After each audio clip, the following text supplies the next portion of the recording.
arrogant millionaire leaves, pregnant wife for mistress.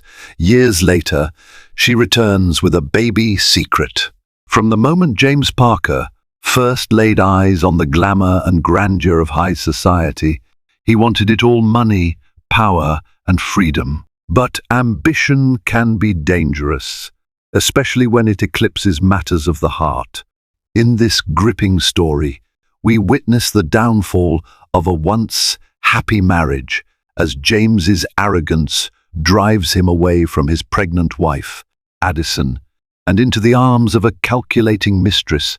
Years later, Addison reappears without warning, holding a baby in her arms and harboring a secret that threatens to unravel the entire Parker dynasty. Brace yourself for betrayal, redemption, and unexpected twists at every turn. James Parker was born and raised in the bustling suburbs of Westchester County, where immaculate lawns and stately homes betrayed both wealth and deep-rooted family politics. His father, Edmund Parker, was a well-connected real estate developer who specialized in refurbishing historic properties across the East Coast, including a landmark deal in Charleston that, for a time, made headlines in the New York Times. James was brought up in a world where extravagance was the norm, where people measured success in zeros on a check and in the names one could casually drop at dinner parties.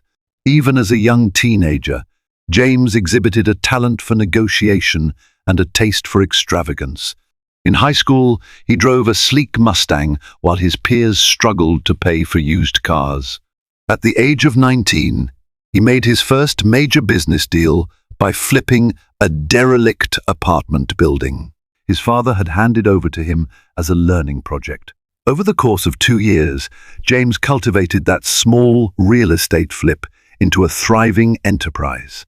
By the time he was 25, James had garnered the reputation of being the next big thing, a golden child in the real estate world. It was at a gala in downtown Manhattan that James first laid eyes on Addison Sullivan. She was a recent graduate of Columbia University, planning to become a journalist.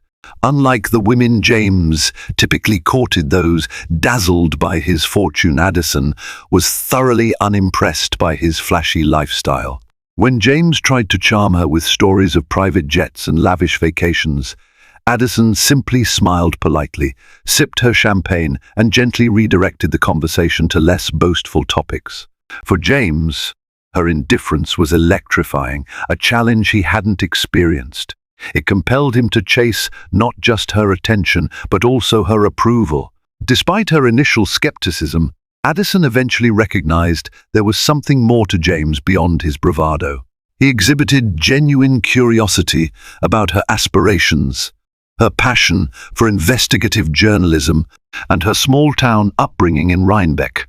On their first official date, James swapped out his Lamborghini for a borrowed Ford sedan, taking her to a cozy family restaurant in her old neighborhood. They spent the evening talking about their dreams, with James envisioning an empire built on real estate acquisitions, and Addison describing her desire to uncover stories that would actually change lives. Love blossomed quickly. With Addison by his side, James found himself focusing more on philanthropic endeavors. He even invested in a scholarship program at Addison's alma mater for aspiring journalists. Addison, for her part, started to see James not as a smug heir, but as a wounded soul who had rarely known simple, unadorned affection. Before long, they were engaged, then married in a grand ceremony at Edmund Parker's estate, replete with antique crystal chandeliers, string quartets, and a guest list that read like "Who's Who in East Coast business." In the early days, their relationship was a formidable partnership. Addison balanced James's flashy risk-taking with caution and empathy. Meanwhile, James's confidence helped Addison break into the media world. She landed a job at a major publication, The Ledger, under the mentorship of Patricia Moncrief, a seasoned journalist who had famously exposed a multi-million-dollar fraud scandal in the city. Addison's career trajectory looked bright, and James's business acumen soared to new heights. They presented a powerful image of a modern couple, driven, supportive, and, seemingly, deeply in love. Yet cracks in their facade started to form as James's ambitions grew unchecked. With more money came more demands. He expanded his operations, purchasing plots in Los Angeles, Miami, and even overseas in London. Addison grew busier as well. Her responsibilities at the newspaper pushed her to chase leads for major investigative reports. Their weekend getaways turned into phone calls from different time zones. Breakfast at home turned into James grabbing coffee on a private jet. A sense of distance settled between them, although they tried to ignore the warning signs, attributing it to being a power couple forging their own separate paths. The seeds of trouble were planted in these busy days. James had always thrived on recognition and applause. Addison's time was increasingly consumed by her budding career rather than being his unwavering cheerleader. Each business success for James demanded yet another, bigger triumph. As Addison advanced, she found herself hungry for the autonomy and respect that came with her new roles. She no longer wanted to be introduced merely as James Parker's wife. Meanwhile, James wasn't prepared for a partner who might compete with or overshadow him in any way. They were still a team on the surface, but the tension grew, unspoken, invisible to outsiders who saw only the expensive suits and the magazine spreads featuring their philanthropic endeavors. Deep down, Addison began to suspect that James was changing into something far more self-centered and ego-driven than she ever imagined. But whenever she attempted to bring up her concerns, James would brush them aside with a dismissive grin and an extravagant gift, be it a diamond bracelet or a sudden trip to Paris. When Addison asked for emotional support, James offered material comfort instead. She felt placated but never truly heard. Little did Addison know that even those fleeting moments of her husband's genuine attention were about to evaporate, sending her on a journey from hopeful partner to abandoned wife, pregnant, alone, and betrayed by the man who had once vowed to protect her above all else. The unraveling of James and Addison's marriage began slowly, like an ominous storm creeping in from the horizon. Amid business trips and late-night meetings, James frequently entertained clients and attended numerous galas without Addison, who was often chasing high-profile leads for her newspaper. During one of these lavish events in Miami, James crossed paths with Charlotte Wilson. Charlotte was a public relations maven well known for sculpting the public images of wealthy entrepreneurs, sometimes papering over controversies with a wave of her manicured hand. She radiated a cunning charm, the type that made people feel special while never fully revealing her own secrets. Like James, Charlotte had spent her life around affluence. She knew how to navigate power dynamics, and more importantly, she recognized the vulnerabilities of the overly ambitious. James found her refreshing, at least initially. Unlike Addison, who was increasingly vocal about the moral implications of his acquisitions, such as displacing low-income families to build luxury condos, Charlotte championed every bold expansion James made. She flattered his ego. She admired his relentless drive. She never asked him to slow down or reconsider. It wasn't long before he began to rely on her for PR strategies, hooking her into his day-to-day business dealings under the guise of growing the brand. Over the following months, Addison sensed the shift. James had started to mention Charlotte's name with casual frequency. If Addison asked about his day, his grin would flicker whenever Charlotte's marketing success came up. Subtle hints and expensive perfume lingering on his suit jacket, suspicious text messages timed conspicuously with Addison's absence only served to feed Addison's growing suspicions. Still, She convinced herself that James would never risk their marriage for a mere fling. They had invested so much in each other, how could it all topple over a seductive PR consultant? Yet Addison's illusions disintegrated one cold December evening. She came home early from work, thrilled to share the news that she was pregnant. She was trembling with a mixture of excitement and anxiety, imagining their future as a small family. Opening the front door of their penthouse, she froze at the sight of Charlotte's coat hanging over the arm of the living room couch. Before Addison could set down her keys, she heard hushed voices from the master bedroom. No longer able to remain silent, Addison burst in. She found them there in the same bed where she and James had laughed, loved, and made plans for the future, locked in a passionate embrace. Shock, devastation, and fury exploded in Addison, leaving her speechless. Charlotte responded first, slipping into her clothes with haughty composure and swiftly departing without a word. James, half-dressed and staggered by Addison's sudden appearance, mumbled excuses about business stress and a moment of weakness, but Addison was too heartbroken to absorb any of his feeble explanations. What cut deepest for Addison wasn't just the betrayal, but James's cavalier response when she confessed her pregnancy in the midst of the argument. Instead of relief or excitement, he expressed hesitation. His expression was not that of a joyful father-to-be, but of a man burdened by a complication he hadn't accounted for in his grand life blueprint.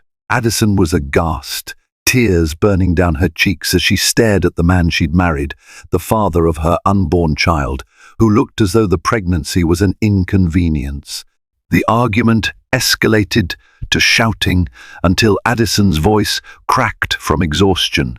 James demanded that she calm down, offering to work things out, but Addison could sense that James saw the baby and her feelings as obstacles to his unstoppable ascent in business and social circles. In a final, breathless moment, Addison told him she was leaving. She vowed that if he couldn't even begin to show remorse or excitement about their child, then he didn't deserve to be a father. That night, Addison walked away, determined to forge a life for her unborn child, away from James's toxic influence. She moved into a small apartment in the outskirts of the city, aided by her mentor, Patricia Moncrief, who offered financial and emotional support. Addison's father, Robert Sullivan, also stepped in with a modest loan, urging her to consider legal action. But Addison was disillusioned by the law as it applied to James's wealth and influence. She wanted to shield her child from a vindictive, power-hungry father rather than battle him for petty settlements or child support. Though Addison initially hoped that James would come to his senses, that he would choose her and their child over glitz and illusions, his phone calls became sparse, then ceased entirely. Months passed without any acknowledgement from James about the pregnancy. Addison was left alone to face her prenatal appointments, her anxieties, and her heartbreak. Weeks turned into months, and Addison discovered James was openly parading Charlotte around social events, introducing her as his partner both in business and in life. Tabloid headlines such as Parker's new power duo splashed across glossy pages. Addison's heartbreak transformed into a cold, focused resolve. She would survive without him. She would raise her child as a single mother. She refused to succumb to bitterness, but she harbored a deep resentment for the betrayal and for James's indifference toward their future son or daughter. Still, the heartbreak was only the beginning.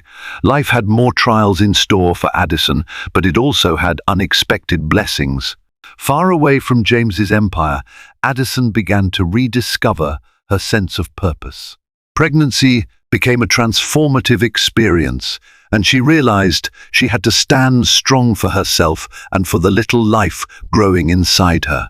She couldn't know that years later, fate would bring her back into James's orbit, armed with not just a child, but a shocking secret that would shatter the very foundation of the empire James had so ruthlessly built. Addison gave birth to a baby boy, whom she named Oliver, She didn't include James's last name on the birth certificate, nor did she inform him of the birth. Part of her ached for closure, a conversation, an apology, perhaps even a renewed attempt at fatherhood. But James's radio silence over the past several months had shattered any illusions of reconciliation. In the modest apartment she now called home, Addison worked freelance assignments for the Ledger, submitting investigative pieces under Patricia Moncrief's mentorship. The pay was minimal compared to James's fortune, but it was enough to cover rent and provide for Oliver. Whenever Addison felt her determination waver, particularly on nights when Oliver cried incessantly, and her exhaustion weighed on her like an anchor, she reminded herself of James's dismissive attitude, of how he had looked at her pregnancy like a burden. During these demanding months, Addison found unexpected allies. One was Marisol Castillo, her neighbor, a single mother raising two boisterous daughters. Despite their vastly different backgrounds, the two women bonded over the shared challenges of parenting alone. Marisol offered practical advice, from affordable childcare options to a local discount on groceries. Another was Addison's father, Robert, who would drive down from Rhinebeck every couple of weeks, cradling Oliver with a doting grandfather's pride and helping Addison fix various broken furniture items that came with the cheap apartment. Yet beneath her day-to-day responsibilities, Addison felt the heavy weight of heartbreak. The divorce was never formalized.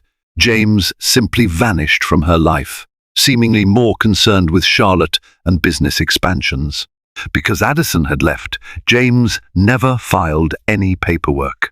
Possibly, he assumed Addison would pursue alimony, but she stubbornly refused to cling to a marriage certificate in which the husband had no real interest. Over time, people stopped asking about James. Addison's close circle understood that she didn't want to talk about him, and acquaintances simply assumed the marriage was over. Meanwhile, James's empire soared to new heights. He relocated his headquarters to a shimmering skyscraper in downtown Manhattan, where Charlotte's PR mastery amplified his brand. High-profile interviews with financial magazines painted James as a philanthropic visionary, though Addison knew from her investigations that several of his property deals evicted long-term tenants to build luxury high-rises. Those who dared to criticize him found themselves drowned out by glowing coverage about his charitable contributions. Every once in a while, Addison's resolve faltered. She'd recall the early days of their marriage, the nights they spent dreaming about building something meaningful together, or the moments James would stroke her hair while she read him excerpts of her latest investigations. She wasn't naive. She understood that James had changed, but she also wondered if the man she once loved still lingered beneath that gilded exterior. Late at night, she'd watch Oliver sleep and entertain the painful thought, should she try to reach James so Oliver could know his father? That idea was often punctured the following morning by a fresh tabloid story. James and Charlotte's public escapades, attending art auctions, vacationing in the Caribbean, hosting lavish fundraisers, revealed a man intoxicated by fame and fortune. He never addressed Addison publicly, never spoke of the child she carried when she left. This was enough to remind Addison that James had effectively shut the door on fatherhood. Yet Addison pressed on, determined to create a bright future for her son. She spent hours at the public library, studying old property deeds and investigating potential fraud for the Ledger's next big expos.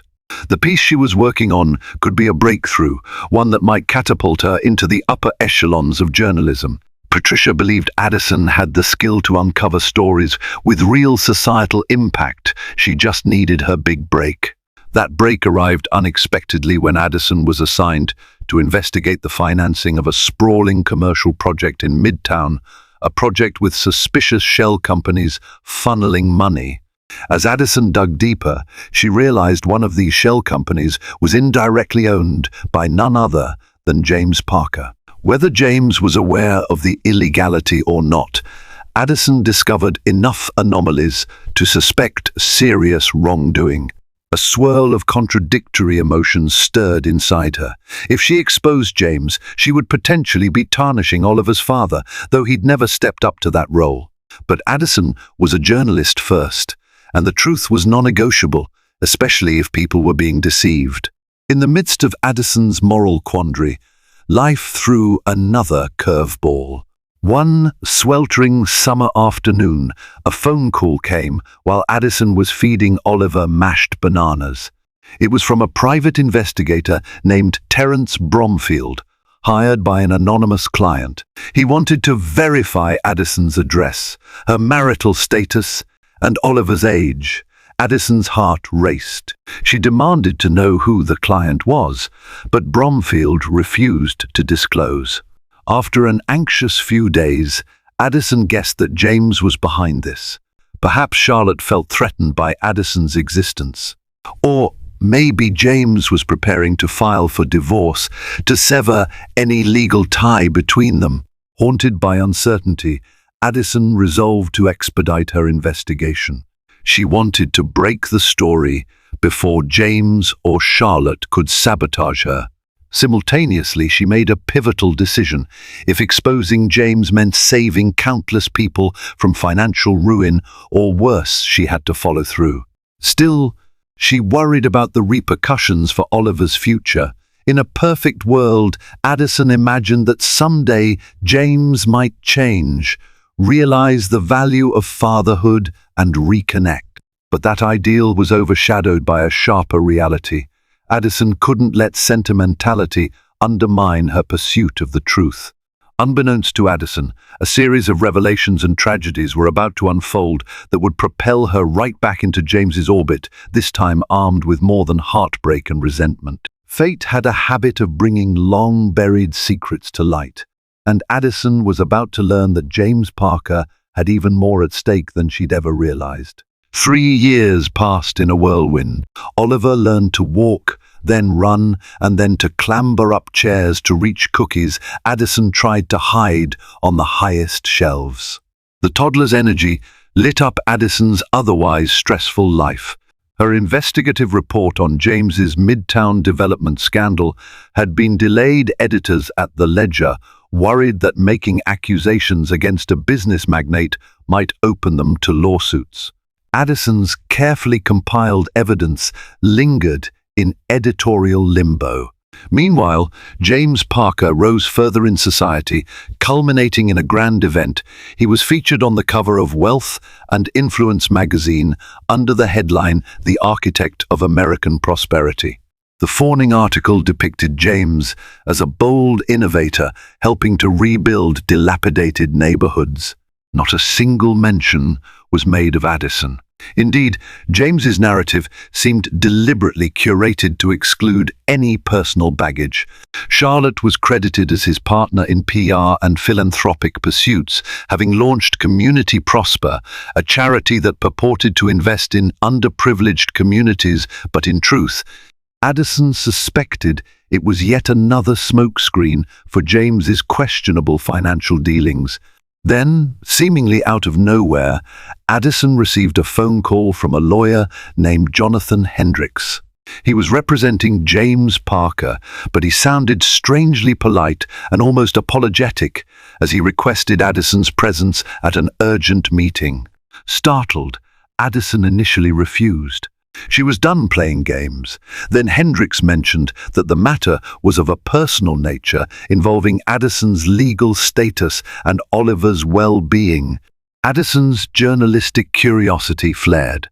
She decided to see what James's camp wanted, half expecting some settlement or hush-money check to keep her from prying further into the Midtown scandal. In a polished conference room at Hendricks and Porter LLP, Addison sat across from Hendricks while Oliver, fidgeting, played with crayons in a corner. The lawyer handed Addison a manila folder, which contained divorce papers. She scanned through the documents, noticing a notable clause. James was offering Addison a substantial sum enough to buy a comfortable home, pay for Oliver's education, and more under one condition. She agreed to sign a non-disclosure agreement, NDA, about their relationship and about any knowledge of James's business affairs. Addison's stomach twisted. With one signature, she could secure Oliver's future financially, but at the cost of her voice, her truth, and her investigative career. The hypocrisy was galling. James had ignored her and Oliver for years, and now he wanted to purchase her silence. She asked about Oliver's custody or support. The documents made no mention of custody arrangements. It was purely a financial transaction to wash James's hands of the past. Hendricks tried to soften the blow. Mr. Parker wants what's best for everyone.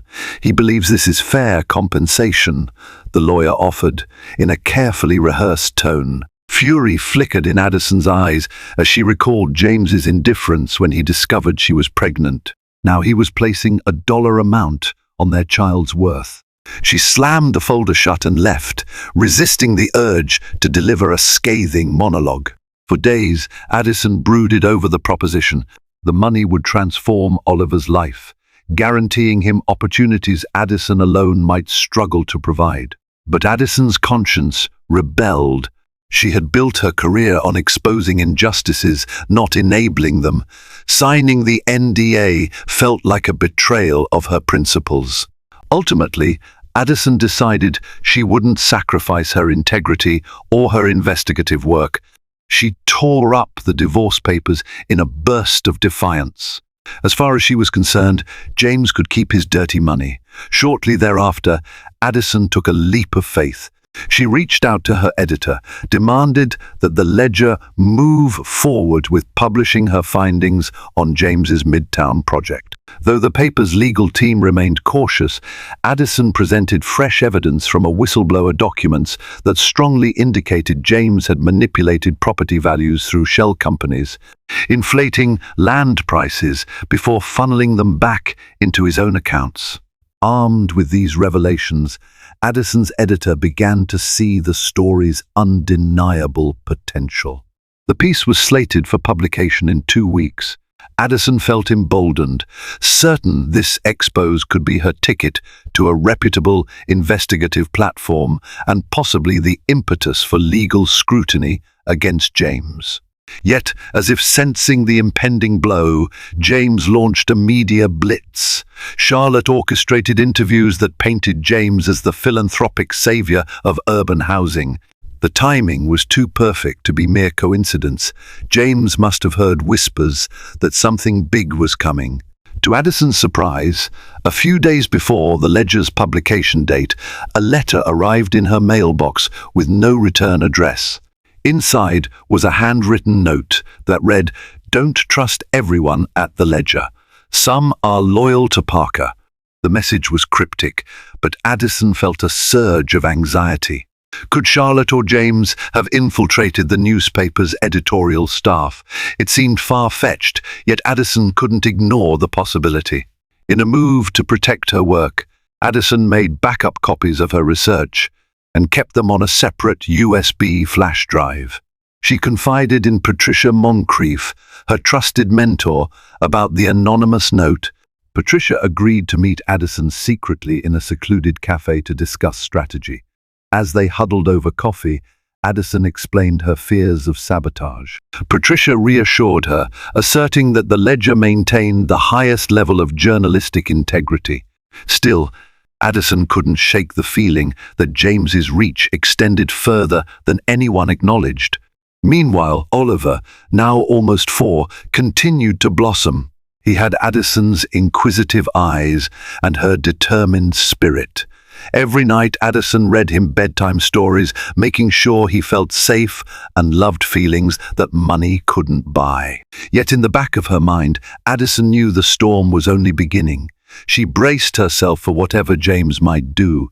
Once her expose went live publicly, Addison was about to become the journalist who took down America's golden real estate mogul. But privately, she would be the woman who exposed her estranged husband, the father of her child, for the fraud she believed him to be. Indeed, Addison had no idea just how far James and Charlotte would go to protect their empire. Nor did she anticipate that the next phone call she'd receive would change her life forever, setting into motion events that would bring her face to face with James again, this time in the darkest of circumstances. The phone call came on a chilly autumn evening. Addison had just finished tucking Oliver into bed when her cell phone buzzed with an unknown number. Expecting some telemarketer or perhaps another tip about James's business, Addison answered with cautious curiosity. The voice on the other end, trembling with urgency, belonged to Kevin Harrington, one of James's senior executives. He apologized for contacting her, acknowledging that it was unusual given their history. Then his words spilled out. "James is in the hospital. It's serious." Addison's heart skipped a beat. She struggled to reconcile the image of James, invincible, arrogant, always in control, with someone who could be laid low in a hospital bed. Kevin explained that James had been in a helicopter accident while traveling to inspect a remote development site. The pilot had misjudged the landing conditions. Charlotte was also on board. Both had survived, but James was in critical condition with possible spinal injuries. For a moment, Addison considered ending the call. After all, James had made his choice. But a flicker of compassion persisted, fueled partly by the memory of the man she had once loved, partly by the fatherless child sleeping in the next room. Kevin pleaded with Addison to come to Manhattan General Hospital. He might not have long, he said quietly. Conflicted, Addison phoned her father, Robert, to watch Oliver. Then she hailed a taxi and rushed into Manhattan. The streetlights blurred as the cab navigated through evening traffic. Addison's mind swirled with old resentments and unspoken questions. What if James died? What about Oliver? How would they ever reconcile a child's knowledge of his father if he never got a chance to meet him? Upon arrival at the hospital's intensive care unit, Addison was directed to a waiting area where Charlotte sat with a bandaged head, her arm in a sling. Her eyes flashed with surprise and something akin to anger when she saw Addison. Charlotte rose slowly, as if commanding the entire room's attention, her posture guarded. "You have no business being here," Charlotte said, her voice trembling with both fear and hostility. "Kevin called me," Addison retorted, refusing to be intimidated. "He said James is in critical condition." Charlotte's gaze wavered momentarily. Then, as though reclaiming her dominion, she folded her good arm across her chest. "James wouldn't want you here," she insisted. Addison squared her shoulders. "I have a child with him. Whether you like it or not, that matters." Before their confrontation could escalate, a doctor approached, calling out Charlotte's name. Addison followed close behind. The doctor explained that James had sustained multiple fractures, internal bleeding, and a precarious spinal injury. The next 24 hours were crucial. A series of surgeries awaited him, each carrying significant risk. Addison felt an ache in her chest. Despite everything, she never wanted James to die like this alone, in pain, without any sense of reconciliation. Charlotte inquired about the best specialists, her tone dripping with desperation. The doctor assured her James was receiving top-of-the-line care. Then he turned to Addison, curious as to her relationship with the patient. Addison offered no details beyond a tense "I'm family." The doctor nodded and left, urging them to await further updates. Exhausted and emotionally raw, Addison collapsed into a chair in the corridor. She stared at the white tiles, the antiseptic smell of the hospital stinging her nostrils. She braced herself for a barrage of insults from Charlotte, but none came. Instead, Charlotte sat down a few seats away, silent. Finally, she spoke in a voice tinged with vulnerability. "If he doesn't make it, this empire, everything we built, it'll collapse." The board members will tear it apart like vultures. The statement struck Addison like a bucket of cold water. Even in this dire moment, Charlotte's first concern was the empire. It was a harsh reminder of the world James had chosen over Addison. But Addison also saw something else behind Charlotte's eyes: fear. For all her cunning, Charlotte faced the prospect of losing her golden ticket. At that moment, Addison realized she didn't want James's fortune or to watch him suffer. She simply wanted closure. For years she had envisioned James's eventual remorse. She had fantasized about him returning to her with apologies, or at least offering genuine fatherhood to Oliver. Now, faced with the real possibility of never having that chance, Addison felt a wave of sorrow. Night stretched into dawn, and Addison remained at the hospital. Charlotte dozed off in a chair, a nurse occasionally checking her bandages. Kevin Harrington appeared around 4 in the morning with coffee, looking fatigued. He hesitated before handing a cup to Addison, as if uncertain she would accept. Addison took it, thanking him under her breath. "This might be none of my business," Kevin began softly, "but I always felt it was wrong how James handled things with you." Addison eyed him warily. "Why are you telling me this now?" Kevin sighed. "Because I feel responsible. I saw him change over time. Money, it does strange things to people. I kept my head down, did my job, but I never liked the way he left you." And when Charlotte stepped into the picture, everything became more calculated, more ruthless. His confession didn't erase years of complicity, but Addison appreciated his honesty. She thought of Oliver, asleep at home, unaware of the drama unfolding. Kevin's mention of Charlotte's calculating nature led Addison to an uneasy realization. Charlotte was the gatekeeper of James's empire, the orchestrator behind his every PR stunt. Would she allow Addison, or even Oliver, to have any claim if James passed away? Amid these thoughts, Addison experienced a small surge of resolve. If James survived, she needed answers, needed closure for herself and for Oliver. If he didn't, Addison would bear the responsibility of telling Oliver about a father he'd never truly know. Steeling herself, Addison resolved to see James, if only for a moment. It might be her last chance. As dawn broke, Addison cornered a nurse and explained she was James's estranged wife, the mother of his child. "Please," she said softly, "just a few minutes." The nurse hesitated, then nodded, motioning Addison to follow. Behind the heavy door of the ICU, Addison found James in a private room. Tubes and monitors surrounded him, his face pale, his body swathed in bandages, Addison's throat constricted. This was not the powerful, arrogant man she'd known. He looked fragile, mortal. Unable to fight back tears, Addison approached his bedside, taking in every detail: the bruises on his cheeks, the steady beep of the heart monitor.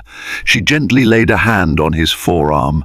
He shifted slightly, eyes fluttering open for the briefest moment. Addison caught her breath, expecting him to speak or perhaps recoil in surprise, but he merely gazed at her in a haze of medication and pain. "James," she whispered, her voice trembling.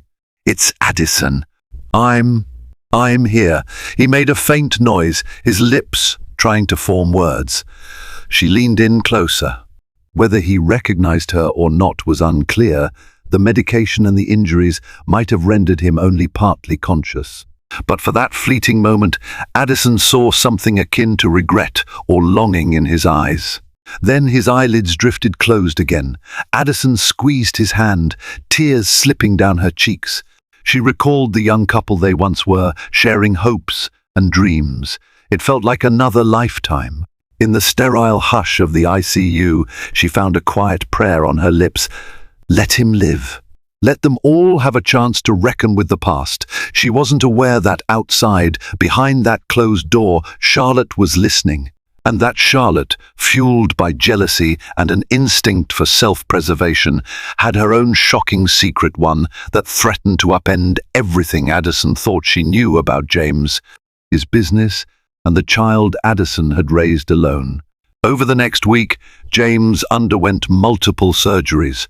The doctors painstakingly repaired internal injuries, stabilized his spine, and monitored him around the clock. Addison continued to visit daily, though she avoided Charlotte whenever possible, slipping into James's room for brief moments to witness the slow but promising improvement in his condition.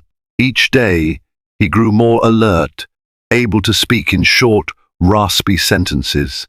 On one particularly tense morning, Addison stepped off the elevator to find a crowd of executives from Parker Enterprises waiting outside the ICU. Their faces were grim, the future of the company hinged on James's recovery, and they all seemed anxious. Charlotte, with her arm in a sling and a bruise across her temple, paced restlessly, barking instructions into her phone. She glared at Addison as soon as she noticed her, but Addison walked past, undeterred. Inside James's room, Addison found him propped up slightly in bed. His eyes met hers, and for the first time in years, they exchanged a moment of genuine, unspoken recognition. Addison approached cautiously, unsure if James would lash out or show gratitude.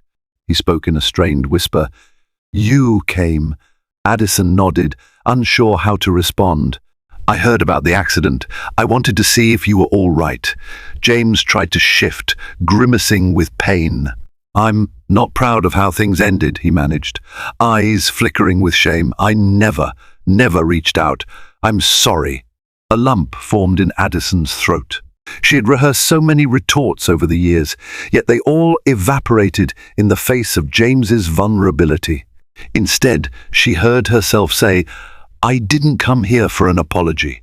But it's good to finally hear it. They lapsed into silence until Addison mustered the courage to mention Oliver. "He's almost 4 now. He's an incredible boy. Bright, curious. He has your wit, I think." James's expression was a tapestry of regret and wonder. He closed his eyes momentarily, as if imagining the child he'd never known. "I'd like to meet him," he confessed. Addison nodded, tears pricking her eyes. "I won't promise anything, but maybe after you're out of here." Before they could delve deeper, Charlotte burst into the room, brandishing her phone. She wore a strained smile so fake that Addison almost scoffed aloud. "James, darling, the doctors said you need rest," she cooed.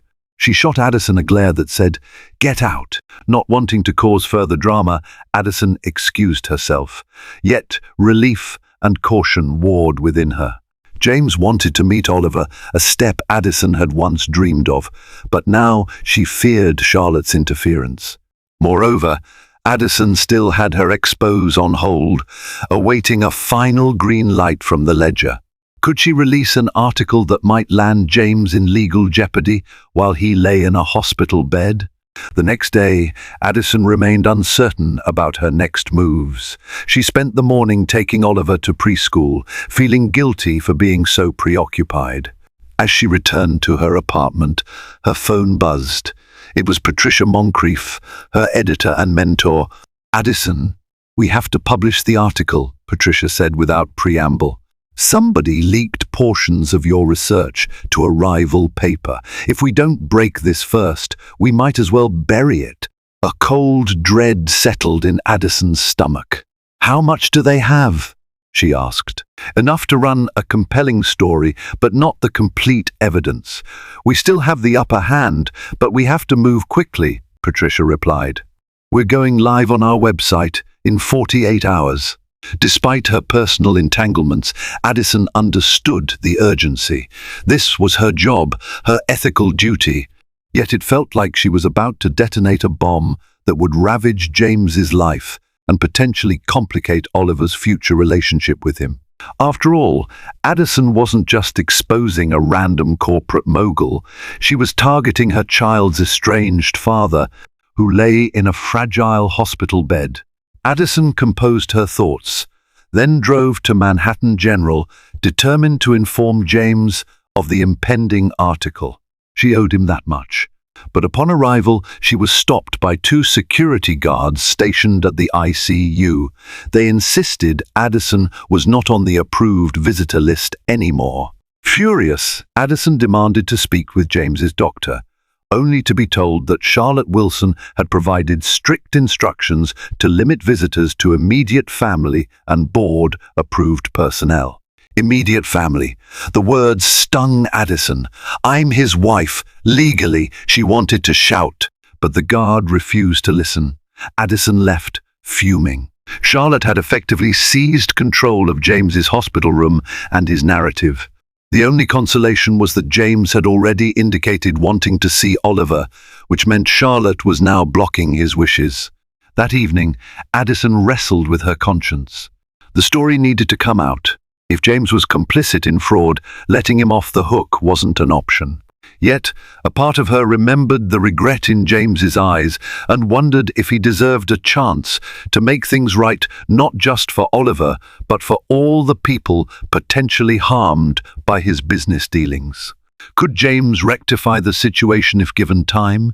In the end, Addison realized withholding the truth was never part of her identity. Oliver deserved a mother who stood by her principles. She emailed Patricia to confirm the article would publish as scheduled. The day of publication arrived with a surge of adrenaline. Addison dropped Oliver off at preschool, then retreated to a nearby cafe to monitor the Ledger's website. At exactly noon, her expose went live, complete with scans of property deeds, financial transactions, and quotes from anonymous whistleblowers. Within minutes, social media was ablaze. Pundits weighed in. James's name began trending on every platform. Addison's phone started buzzing incessantly with calls, texts, and emails. She braced herself for backlash. Sure enough, the first call was from Kevin Harrington, his tone frantic. "Charlotte is furious. James is. Well, I'm not sure he even knows yet. Doctors aren't letting him watch the news. But you can expect legal threats from Parker Enterprises." Addison's chest felt tight. She offered no apology. "I did what I had to do," she said simply. By evening, Addison's expose had triggered a preliminary investigation by financial regulators. Parker Enterprises' stock prices plummeted. The board members scrambled to issue statements distancing themselves from James's personal dealings, while Charlotte assembled a team of crisis managers. Addison was both exhilarated and terrified by the impact of her report. Then came the phone call that shattered Addison's remaining composure. A voice she recognized instantly. Charlotte Wilson spoke with icy precision. "You think you've won, exposing James's business? You're not the only one with secrets, Addison. There's a child in the middle of all this, and you should be careful what you wish for." Addison's blood ran cold. "Don't threaten me or my son," she managed through clenched teeth. Charlotte's sneer was almost palpable. "You know nothing about the real James Parker. If you keep pushing, you'll regret it." A click, and the line went dead. Trembling, Addison sank into her couch. Over the years, Charlotte had orchestrated many cunning moves, but what could she possibly mean by referencing Oliver? Addison remembered the cryptic message she'd received months prior. "Don't trust everyone at the Ledger. Some are loyal to Parker." Could Charlotte be planning to smear Addison's name or cast doubt on Oliver's paternity? In that moment, Addison realized she might have awakened a sleeping dragon. Charlotte was cornered. Her entire public image, her lavish lifestyle, hinged on James's empire. Now that Addison's expose threatened that empire, Charlotte would likely retaliate. Addison vowed she wouldn't be intimidated. She had truth on her side, or so she believed. But as events would soon reveal, Charlotte's cryptic words carried a deeper meaning. A secret Addison could never have imagined would soon come roaring to the surface. forcing Addison and James to face not just the aftermath of financial scandal, but a revelation that could unravel every assumption Addison had about her child, her marriage, and the life she tried so hard to build. A week after Addison's expose went live, James finally recovered enough to watch the news from his hospital bed. The shocking revelations about shell companies and fraud rattled him, but he was more overwhelmed by Addison's betrayal, at least. That was how he first perceived it. Late one evening, he sent Addison a message. "I need to see you." She arrived, bracing herself for confrontation, only to find James frail and contrite. In a trembling voice, he confessed the truth that had fueled his betrayal, a genetic fertility issue. He'd always feared he couldn't father a child, and Charlotte had seized on that insecurity, planting doubts that Oliver was someone else's. Terrified of humiliation, James had let his pride and Charlotte's manipulations tear him away from Addison. Stunned, Addison realized that James's arrogance stemmed not just from selfishness, but from deep-seated fear of imperfection. Still, she raged at him for believing Charlotte's lies, for abandoning her when she needed him most. He apologized, tears in his eyes, vowing that if Oliver was truly his son, he would do anything to make amends. Before they could reconcile, Charlotte stormed into the room and tried to dismiss Addison, insisting James's empire was crumbling without her leadership. Fed up with Charlotte's schemes, James demanded she leave. Furious and humiliated, Charlotte turned her wrath on Addison, hinting at more secrets to come before slamming the door. Shaken, Addison promised James they'd arrange a paternity test. Whether it confirmed or refuted his doubts, she would have her answers and possibly a final chance at closure. As she left, Addison's heart churned with anger, sorrow, and an unexpected flicker of hope that, for Oliver's sake, the truth might finally set them all free. Days after James's confession, he and Addison submitted samples for a paternity test. James, still weary from surgery, approached this final piece of evidence with both dread and longing. When the results arrived, he opened the envelope with Addison by his side. Oliver was indeed his son. The wave of relief and regret that crossed James's face left Addison both vindicated and shaken. The truth confirmed what she had always known and what James had once let pride and doubt destroy. With Charlotte's lies exposed and her role in forging documents uncovered, Parker Enterprises forced her immediate resignation. In a desperate bid to preserve her own interests, Charlotte tried to discredit Addison with half-hearted threats.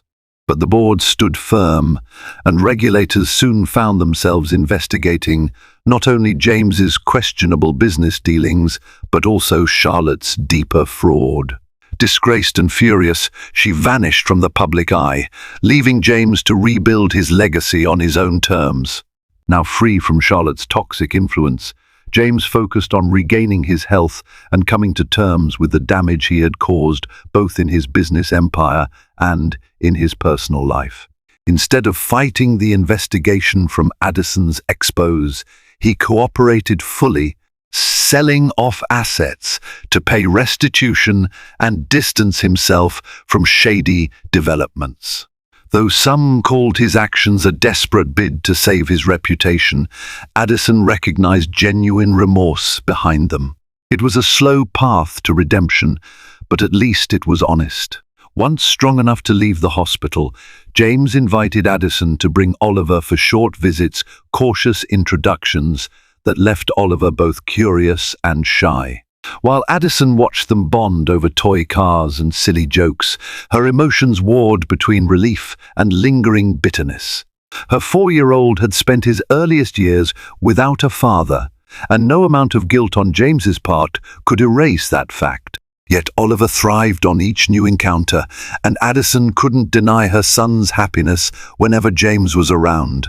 As James settled into a simpler home life, exchanging marble floors and glittering chandeliers for modest furniture, Addison saw small glimpses of the man she had once loved. A part of her clung to anger over his past betrayal, but seeing him strive to make amends for Oliver's sake dulled the sharpest edges of her resentment. Over time, they established a peaceful routine, shared visits with Oliver, weekly calls to discuss his progress, and plenty of heartfelt apologies from James when old wounds resurfaced. When Addison received an offer to host a new investigative segment for a major TV network, she nervously told James she'd need more flexible co-parenting support. He readily agreed, expressing genuine pride in her journalistic achievements. In that moment, as they sat together finalizing plans for Oliver's schedule, Addison realized they had grown into something more than estranged exes. They were two people bound by a child, and perhaps by a renewed, if fragile, trust. Before leaving, James met Addison's gaze. "I know I can't undo the past," he said softly, "but I'll never stop trying to be the father Oliver deserves." Addison placed her hand on his, the hurt in her eyes tempered by the faintest smile. "We'll take it one step at a time." And so they did, tentatively forging a new path shaped by lessons learned, regrets acknowledged, and a future that, for Oliver's sake, might finally hold a glimmer of hope. Thank you for joining us on this emotional journey of betrayal, heartbreak, and redemption. From James's arrogant rise to power, to Addison's courageous choice to walk away while pregnant, and ultimately to their unexpected reunion years later, this story proves that even the darkest secrets can come to light, and that healing is possible, no matter how deep the wounds. Will James and Addison finally seize their second chance at happiness and give Oliver the loving family he's always deserved? Or will old resentments threaten to tear them apart again? If you found yourself moved by this story of love, loss, and hard-won reconciliation, please remember to hit the like button, share this video with friends who love a great drama, and subscribe to our channel for more heart-wrenching tales, shocking twists, and unforgettable characters. Your support helps us bring you even more captivating stories. Thank you for watching.